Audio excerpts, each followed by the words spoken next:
माँ, तुम ही बताओ ना, मेरी क्या गलती थी। बस यही कि मैं एक लड़की थी। लोग कहते हैं बेटा और बेटी बराबर होते हैं, फिर हम बेटियों के साथ ऐसा क्यों होता है माँ? क्यों हमसे हमारा हक छीन लिया जाता है? क्यों हमें इस दुनिया में आने से पहले ही ख़त्म कर दिया जाता है? आखिर ऐसी क्या मजबूरी है माँ? बेटे के आने पर चेहरे पर खुशी साफ साफ दिखाई देती है, पर वहीं बेटी होने पर चेहरे में मायूसी क्यों छा जाती है? बेटियों को तो लक्ष्मी कहा जाता है ना, फिर लक्ष्मी के आने पर ऐसा क्यों माँ? बेटियां तो परी होती है ना, अपने माँ बाप की आंखों का तारा होती है ना, फिर ऐसा क्यों?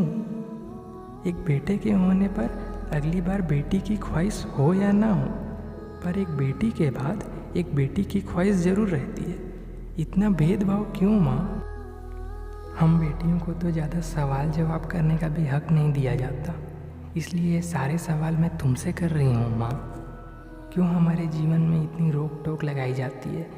क्यों हमारे कपड़ों से हमारे कैरेक्टर को जज कर लिया जाता है? क्यों हमारे बैठने से लेकर बोलने के तरीक़ों पर भी इतना लगाम लगाया जाता है? हाँ, मानती हूँ कि आप लोगों को बुढ़ापे में एक सहारे की ज़रूरत होती है, पर मैं भी आपका सहारा बनना चाहती हूँ माँ। मैं तो हमेशा आपके साथ ही रहना चाहती हूँ, पर ये दुनिया मुझे ऐसा भी नहीं करने देगी माँ। मुझे जाना ही पड़ेगा आप लोगों को छोड़कर।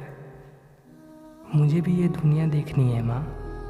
तुम मुझे इस दुनिया में लाओ माँ, मैं अपना नाम खुद बनाऊँगी। बेटी होकर भी आपका बेटा बनकर दिखाऊँगी और अपने माँ और पापा की आंखों का तारा बनकर दिखाऊँगी। मुझे इस दुनिया में लाओ माँ, लाओ माँ।